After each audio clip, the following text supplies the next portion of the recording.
प्रभु ने मुझसे कहा कि इनको क्या कहना है कि इनकी लाइफ में वो खालीपन ना रहे जिससे ये जूझ रहे हैं, वो ट्रबल, वो मानसिक डिप्रेशन, वो जिंदगी की तंगियां जिनमें से ये निकल रहे हैं और इनको मालूम नहीं कि निकलना कैसे है। ये वचन तू इन्हें बताएगा और ये इस वचन को मानेंगे और आने वाले समय में निकल जाएंगे। प्रभु यीशु मसीह की सबसे इंपॉर्टेंट आज्ञा क्या है बाइबल में?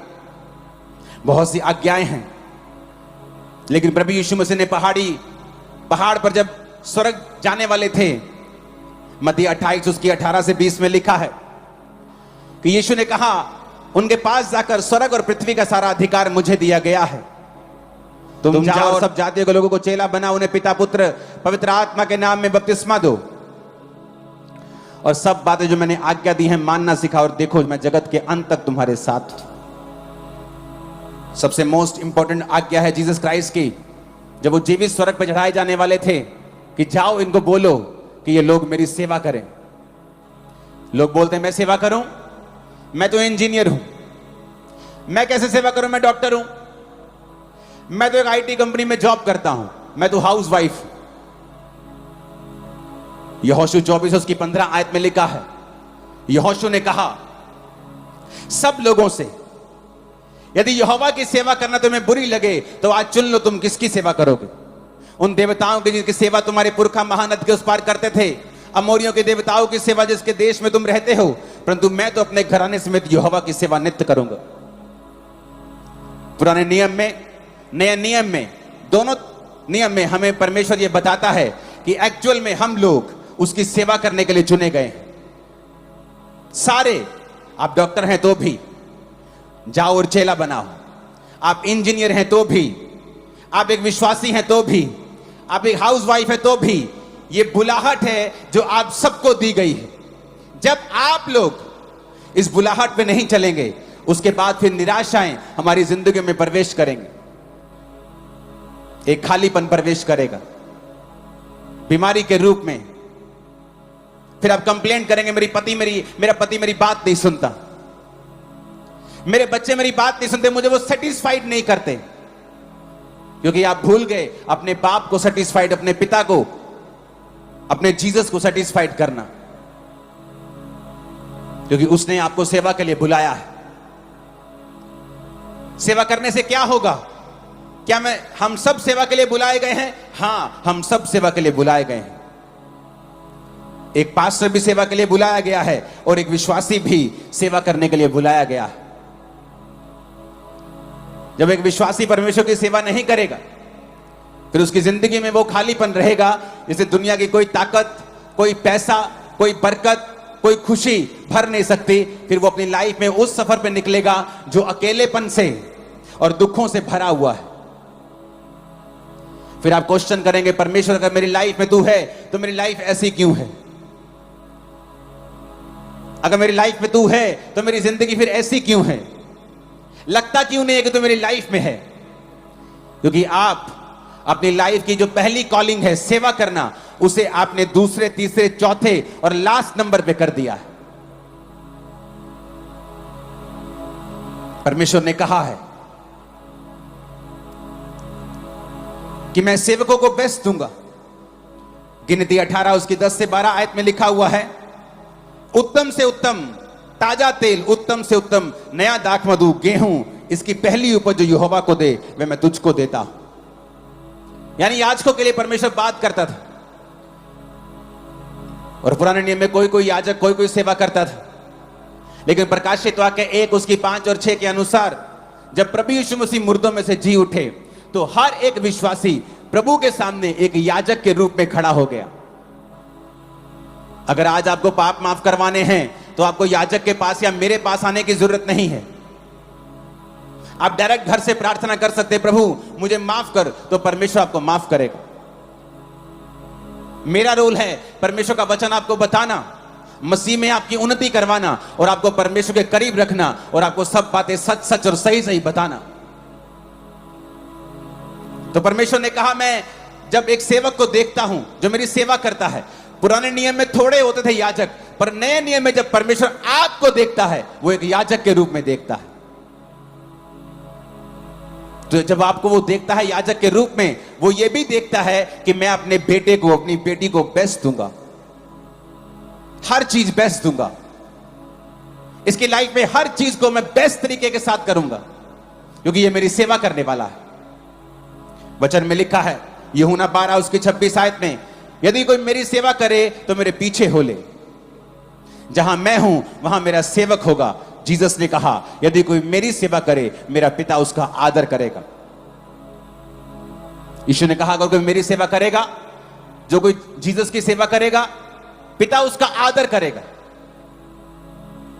आज पत्नी ढूंढती है आदर, मेरे इन लॉ फैमिली मेरा आदर नहीं करते, मेरे पेके मेरे हस्बैंड का आदर नहीं करते, हमारे लोग हमारा आदर नहीं करते, मेरे बच्चे मेरा आदर नहीं करते। जब आदर आपको ऊपर से ना दिया जाए तो आपके पास नहीं आ सकता। जब ऊपर ही ब्लॉक कर दिया जाए तो धरती पर आप कुछ नहीं पा सकते। तो यीशु ने कहा अगर कोई मेरी सेवा करेगा मेरा पिता उसका आदर करेगा। वो अपने घर में आदर पाएगा, अपने बच्चों में आदर पाएगा, अपने कलीसिया में आदर पाएगा, अपने काम वाली जगह के ऊपर जहां वो काम करता है वहां वो आदर पाएगा।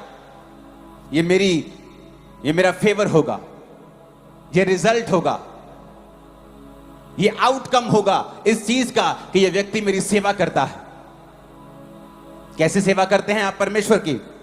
अपनी लाइफ से, पापों से मन फिरा के, अपना जीवन पवित्रताई में बिता के आप उसकी सेवा करते हैं। अपनी चर्च में आप सेवा करते हैं परमेश्वर की, अपनी जिंदगी से सेवा करते हैं। आप अपनी चर्च में हैं, आप सेवा करते हैं, आप टेंट बिछाते हैं, आप लंगर खिलाते हैं, आप वॉलंटियर की सेवा करते हैं। आप कुछ ना कुछ सेवा करें, चाहे वो सुसमाचार की हो, चाहे वो किसी भी चीज की हो। एक विश्वासी अगर चर्च में बिना सेवा के है, वो अपनी पोजीशन को पहचान नहीं पा रहा है और पीछे है वो। आप सब वॉलंटियर नहीं बन सकते, लेकिन आप सुसमाचार देने के लिए जा सकते हैं, आप बीजों को बो सकते हैं, आप फाइनेंशियली प्रार्थना से, उपवास से आप सेवा कर सकते हैं। अपने टैलेंट से, अपने वरदान से, आप सीए हैं, आप इंजीनियर हैं, आपकी चर्च को, आपके लोगों को आपकी जरूरत है, आप उससे अपनी सेवा कर सकते हैं। अपनी लाइफ से सेवा कर सकते हैं, चर्च में सेवा कर सकते हैं, अपने समय को दे सकते हैं। आज भी आप समय निकालकर यहां पर आए हैं, अपने टैलेंट से आप खुदा की सेवा कर सकते हैं। और वैसा ही आप अपने बच्चों को चलाएं। आज यहूदी पूरी दुनिया में कामयाब बिजनेसमैन क्यों हैं? पावरफुल क्यों हैं? अमेरिका का सारा मीडिया यहूदियों के पास क्यों है? जब बच्चा छोटा होता है तभी से टाइट देना सिखाते हैं, प्रार्थना करना सिखाते हैं, यहोवा को प्रथम स्थान देना सिखाते हैं, और इसीलिए वो दुनिया में प्रथम रहते हैं। परमेश्वर ने कहा अगर तू मुझे पहला रखेगा मैं तुझे पहला रखूंगा। तू सिर ठहरेगा, तू पूंछ नहीं ठहरेगा, तू आगे होगा, मैं तुझे इज्जत दूंगा, मैं तुझे बरकत दूंगा। भजन संहिता 91 उसकी 11 और 12 आयत में लिखा है। लेकिन उससे पहले मैं चाहता हूं हम एक आयत को पढ़ें। अगर आपकी स्क्रीन पे एक आयत नहीं आई तो आप बाइबल से निकाल लें उसे। भजन संहिता 91 उसकी एक आयत।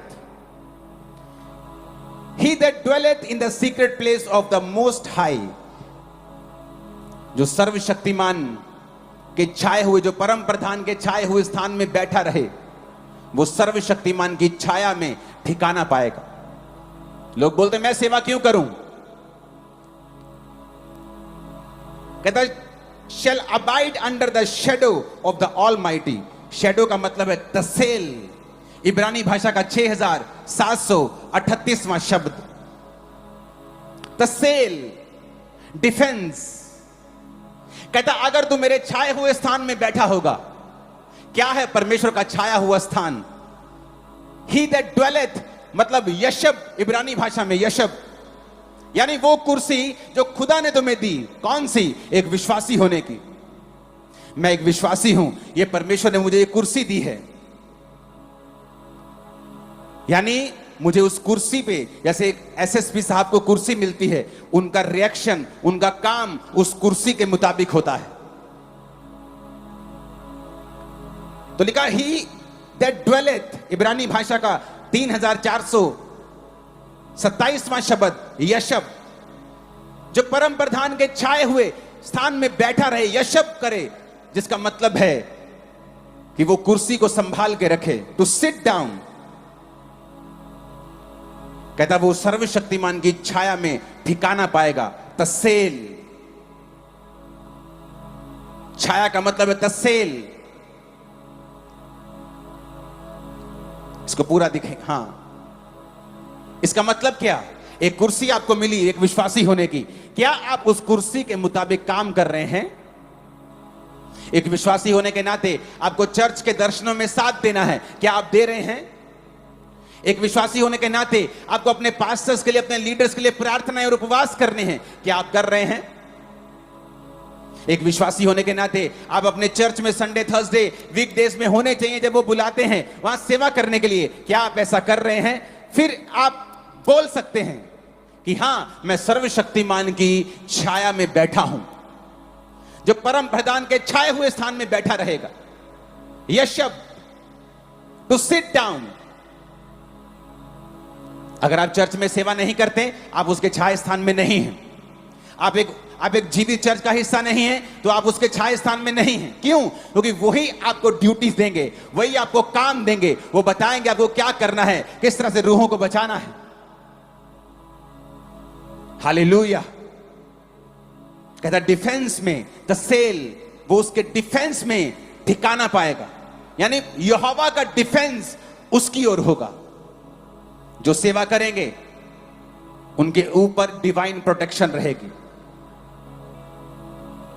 प्रोटेक्शन रहेगी, उनके ऊपर एक सुरक्षा रहेगी।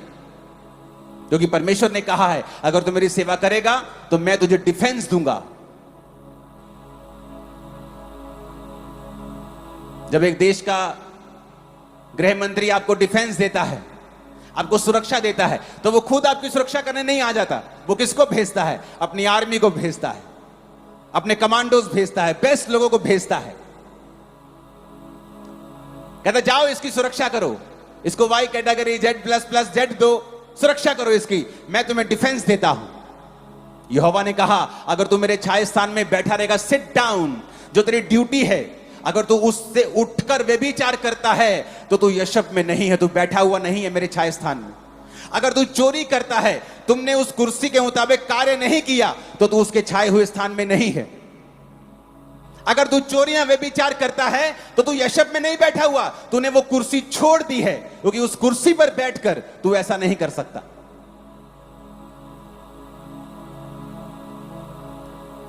एक ऑफिसर संविधान के साथ बंधा हुआ, जब वो कुर्सी पे बैठा है, संविधान से बंधा हुआ है। परमेश्वर ने कहा, अगर तू उस कुर्सी पे, विश्वासी की कुर्सी पे बैठा है, तो तुझे एक्शन करना होगा उस कुर्सी की वैल्यू के मुताबिक। तू गुंडागर्दी नहीं कर सकता, तू मार कुटाई नहीं कर सकता, तू अन्य सारी जगहों के ऊपर तू नहीं घूम सकता।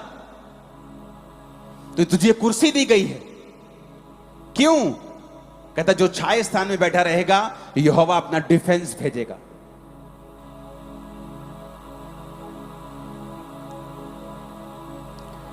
फिर 11 आयत में लिखा है, वह अपने दूतों को तेरे निमित्त आज्ञा देगा, जहां कहीं तू जाए वो तेरी रक्षा करे। ऐसा ना हो तेरे पांव पर पत्थर से ठेस लगे, वो तुझको हाथों हाथ उठा लेंगे। इसका मतलब, जब परमेश्वर ने कहा अगर तू यशब रहेगा मेरी प्रेजेंस में, तो मैं तसेल करूंगा, डिफेंस दूंगा। फिर वो कहता, फिर दूत तेरी पास रहेंगे और तुझको हाथों हाथ उठा लेंगे, क्योंकि वो दूत मैंने जो तुझे डिफेंस दिया है उसके अनुसार तेरी जिंदगी में रहेंगे। यानी जो सेवा करेगा, डिवाइन प्रोटेक्शन उसकी लाइफ में रहेगी। अंदर डर रहता है लोगों के, ओ मुझे वैक्सीनेशन से कुछ हो ना जाए, और मेरे को ये ना, मेरा एक्सीडेंट ना हो जाए, मुझे कैंसर ना हो जाए, मेरी किडनी फेल ना हो जाए। आपके ऊपर डिवाइन प्रोटेक्शन रहती है जब आप परमेश्वर की सेवा करते हैं। नीति वचन 3 उसकी 5 से 6 में लिखा है, अपनी समझ का सहारा ना लेकर संपूर्ण मन से यहोवा पर भरोसा रखना, उसी को स्मरण करके सब काम करना, वो तेरे लिए सीधा मार्ग निकालेगा। परमेश्वर ने क्या कहा? कहता अपनी समझ का सहारा मत लेना, उसकी सेवा करना, भरोसा रखना, वो तेरे लिए सीधा मार्ग निकालेगा। Right path, he will show you the right path. कितने रास्ते यहां, आप अपने घर को जाएंगे, कितनी सड़कें आएंगी, कितने मोड़ आएंगे, बट आपको राइट पाथ पता है। क्या आपको आपकी लाइफ का राइट पाथ पता है?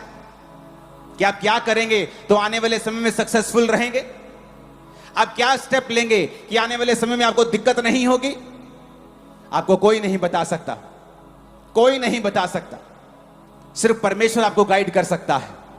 और उसने कहा जब तुम पूरा भरोसा मुझ पे रखेगा, I will show you the right path, मैं तुझे सही रास्ता बताऊंगा, तुझे जीवन में क्या करना है, कहां तुझे राइट पार्टनर मिलेगा, कहां तुझे राइट बिजनेस मिलेगा, किस कैरियर में तुझे सफलता मिलेगी, मैं तुझे बताऊंगा, मैं तेरी अगुवाई करूंगा। अगर आप सेवा करेंगे वो आपको राइट पाथ देगा। निर्गमन 23 उसकी 25 से 28 आयत में लिखा है,